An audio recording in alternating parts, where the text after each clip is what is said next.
ہم یہ سمجھتے ہیں کہ صرف گھر اینٹوں اور پتھروں سے بنتا ہے۔ گھر کے ماحول کو ٹھیک رکھنا سب سے پہلی ذمہ داری بچوں کے لیے اچھی ماں کا انتخاب، اچھی بیوی لے کے آنا گھر میں، یہ سب سے زیادہ اہم مسئلہ ہے۔ نہ مانے ہم، لیکن بہرحال ڈھیر ساری جگہوں پہ دولت دیکھی جاتی ہے شادی سے پہلے۔ ماں باپ نے بڑی زیادتی کی، بڑا ظلم کیا، ناراض نہ ہونا، بڑا ظلم کیا، پیسے دیکھے بچی اور بچے کا نکاح کر دیا۔ یہ اتنا بڑا زندگی میں آپ نے اپنی اولاد کے ساتھ ظلم کیا ہے کہ آپ تو سائیڈ پہ ہو جائیں گے، لیکن وہ بیچارہ ساری زندگی اس کو بھگتے گا۔ نبی پاک صلی اللہ تعالی علیہ وسلم نے الفاظ کو کھول کر، بات کو واضح کر کے بتایا تھا۔ ایک تو ہوتا ہے نا کہ آپ کو کسی تشریح میں جانا پڑے، حضور نے بالکل کھول کے فرمایا کہ عورتوں سے محض ان کی خوبصورتی کی وجہ سے شادی نہ کرنا، اس لیے کہ خوبصورتی ان کو ہلاکت میں ڈال دے گی، اور فرمایا محض ان کے مال کی وجہ سے شادی نہ کرنا، مال ان کو سرکش بنا دے گا۔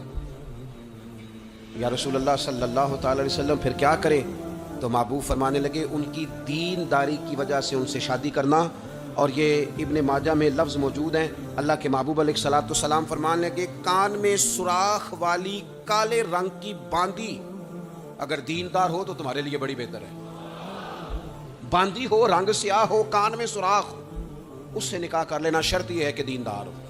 بہت اثرات ہیں ماں کے، لہذا اس انتخاب کے اندر باریکی کا مزاج پیدا کریں اگر اپنے گھر کا ماحول ٹھیک رکھنا چاہتے ہیں۔ اور اگر ماحول ٹھیک نہیں ہے تو پھر آپ کروڑوں روپیہ لے آئیں، جس کے بچے ہی ناکام ہو گئے اس کے پیسے کیا کریں گے؟ آپ بہت بڑا گھر بنا لیں، لیکن اگر بچے ہی ناکام ہو گئے تو آپ کی بڑی حویلی کیا کارنامہ سر انجام دیں؟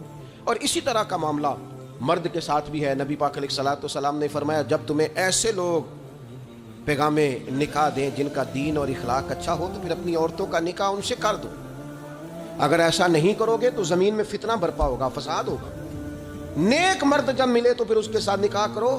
صحیح بتانا، خالی نیک دیکھ کے رشتہ دے دیا جاتا ہے؟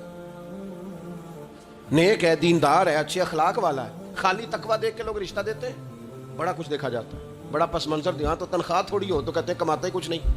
اگر تو بہو آئے تو پھر تو اس کے نصیب کا رزق ہے، اگر بیٹی نے جانا ہو تو پھر اس کے نصیب کا رزق نہیں ہوتا۔ تو جن رشتوں کی بنیاد لالچ پر رکھی جاتی ہے وہاں گھر کا ماحول درست رکھنا ممکن نہیں رہتا۔ گھر کا ماحول اس وقت درست رہتا ہے جب تقویٰ کو، طہارت کو، پرہیزگاری کو، عمدہ اخلاق کو، عمدہ اطوار کو، اچھے نظریات، ستھرے مزاج، گھرداری کے ماحول کو جب پیش نظر رکھا جاتا ہے پھر حالات کچھ اور طرح کے ہوتے ہیں۔